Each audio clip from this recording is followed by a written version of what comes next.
맞습니다. 저는 민중당 상임대표를 맡고 있는 국회의원 김종훈입니다.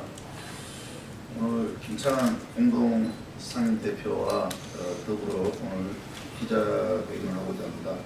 개헌과 관련된 국회 협상에 대해서 그리고 또 개헌 방향 전반에 대해서 민주당 입장을 좀 말씀을 드릴까 합니다. 어제 여야 3당이 국회 개헌안 마련을 위해 첫 협상을 시작했습니다. 권력구조 개편, 선거제도 개편, 권력기관 개혁, 국민 투표 시기를 개헌 의제로 놓고 다음 협상을 이어가기로 했습니다. 사실 그동안 국회가 개헌 논의에서 제 역할을 하지 못한 것이 사실입니다. 지난 2016년 20대 국회가 헌법개정특별위원회를 구성해 논의를 했지만 자문위원회 보고서 이외에는 구체적인 합의안을 내놓지도 못했습니다. 그리고 헌법개정특별위원회가 해산되고 지난 1월에 헌법개정 및 정치개혁특별위원회를 다시 구성했으나 사실상 개정휴 상태였습니다. 정치적 유불리에 따라 협상하고 의도적으로 논의를 지연했기 때문이라 여깁니다. 민중당은 개헌이 촛불혁명의 완성이 되어야 한다고 봅니다. 대통령 개헌안은 직접 민주주의 요소를 강화하고 지방자치제를 명문화하는 등 기본권 강화에 노력을 기울였다고 봅니다. 그러나 노동자 민족의 열망에 민족화에 자주통일에 대한 민족의 소망을 온전히 담지 못하는 한계 또한 있다고 여겨집니다. 특히 유신단체 청산, 비정규 차별 해소와 철폐에 대한 의지를 제대로 담아내지 못했습니다. 그래서 국회가 정치를 개혁하고 새로운 대한민국을 나가기 위한 국민의 명령과 요구를 온전히 담은 개헌안을 만들어야 합니다. 그런데 어제 논의에서 총리를 대통령이 임명해야 된다, 아니 국회에서 선출해야 한다 하면서 여야가 이견이 크다는 것을 확인했을 뿐입니다. 이렇게 여야가 정략적으로 접근해 촛불혁명의 민심을 왜곡시키지 않을까 매우 우려스럽기까지 합니다. 촛불혁명의 정신을 계승한 민중당이 촛불의 뜻과 국민의 열망을 담은 새로운 시대의 헌법, 민중헌법을 만들기 위해 더욱더 노력을 기울이겠습니다. 고맙습니다.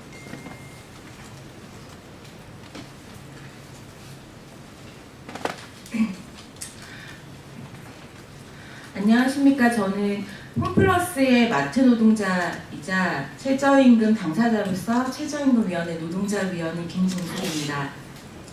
최저임금이 1,525원에서 7,530원이 되는 데까지 딱 20년이 걸렸습니다. 그 사이 우리에게 이름조차 생소했던 비정규직 노동자들이 1,000만 명을 넘었습니다.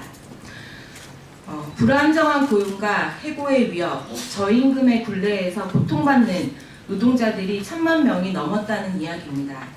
지난 적폐 정권을 거치면서 직접고용, 간접고용, 무기계약, 특수고용 노동자라는 여러 이름의 노동자들을 만들어냈고 그 결과 국민들이 당연히 누려야 할 노동기본권은 싸우지 않으면 누리기 어려운 권리가 되어버렸습니다. 그런데 이번 대통령 개헌안에서는 비정규직 차별 해소와 철폐에 대한 그 어떤 의지도 확인할 수 없어 유감을 넘어 황망하기까지 합니다. 모든 노동자들의 노조할 권리 보장과 해고로부터 보호받을 권리는 국민의 헌법적 권리로 보장되어야 합니다. 동일가치 노동과 동일임금은 국가의 보장 의무로 반드시 명시해야 합니다. 비정규직 철폐 내용을 담은 노동헌법이 선행되지 않는 한 노동 존중의 헌법의 가치는 절대로 실현될 수 없습니다. 비정규직 철폐와 노동상권 완전 보장의 헌법 개정이 그 무엇보다 시급한 때입니다. 비정규직 철폐를 길을 쓰고 가로막는 사람들이 누굽니까? 재벌 적폐들입니다. 비정규직 철폐에 환호할 사람들이 누구입니까? 국민들입니다. 정부 여당은 누구의 편을 설 것인지 똑똑히 직시하고 노동 존중 헌법 개정에 나서야 할 것입니다. 이상입니다.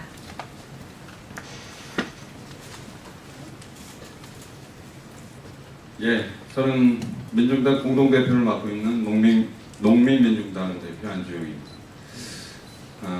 민중당은 2017년 11월부터 30년 만에 오는 개헌을 대단히 중요하게 보고 개헌 특위를 구성해서 준비해 왔습니다. 민중당은 노동자 농민의 기본권이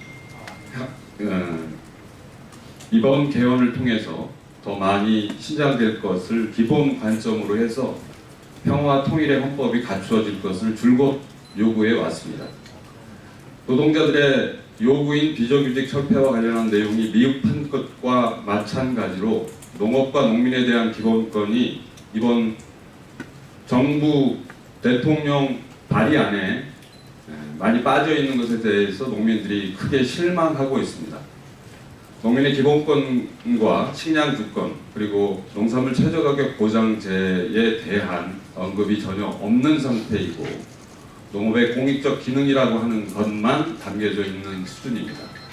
아울러 식량 주권의 관점에서 봤을 때 농지가 계속해서 훼손되고 있는 이 현실을 막아내기 위해서도 농지 보존의 의지가 이번 개헌안에 충분히 담겼어야 하는 아쉬움을 나타내고 있습니다.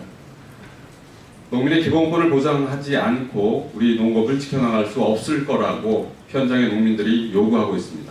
민중당은 앞으로 계속해서 농민의 기본권이 개헌안에 포함될 수 있도록 최선의 노력을 다해 나가도록 하겠습니다.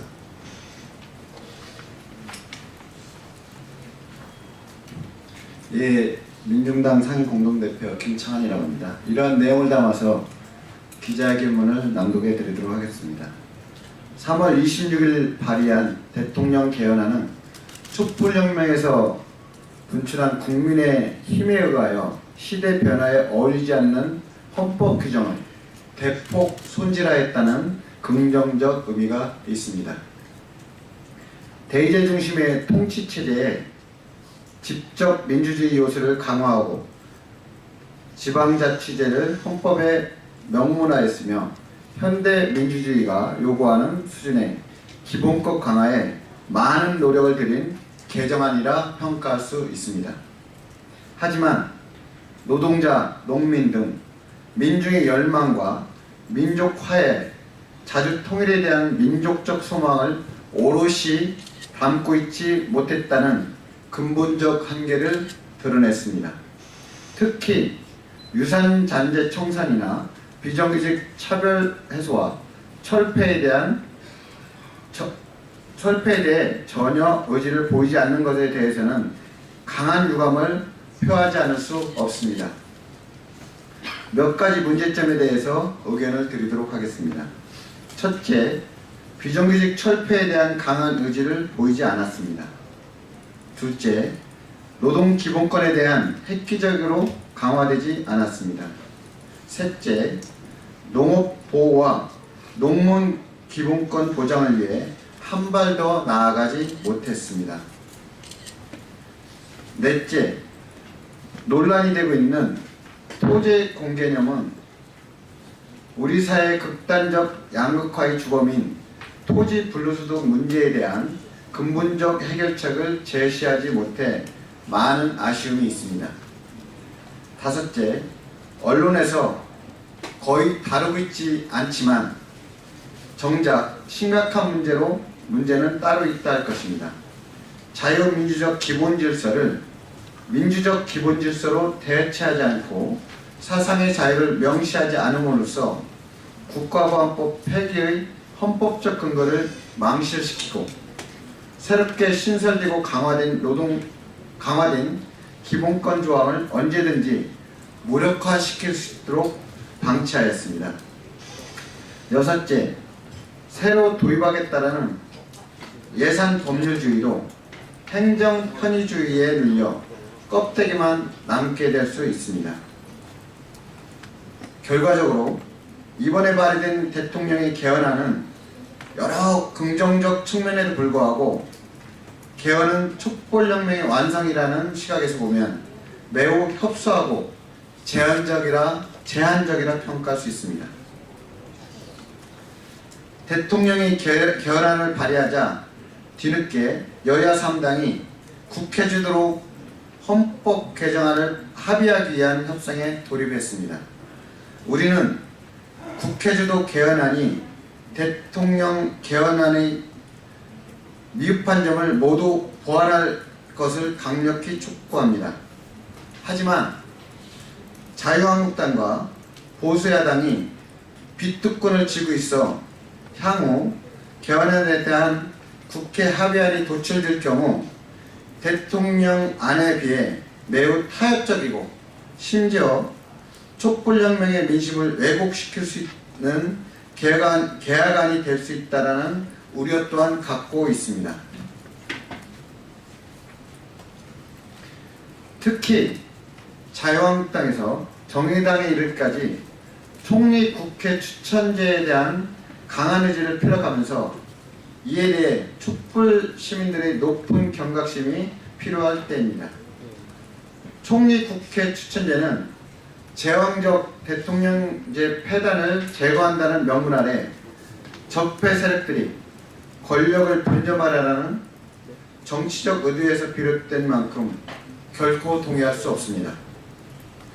대통령과 국회 논의와 별도로 민중당의 개헌안이자 민주노총, 전농, 전빌련, 한국진보연대 등 민중 총궐기 투쟁군보 진영이 모두 동의한 민중헌법에 대해 보다 적극적인 홍보를 벌여나갈 것입니다.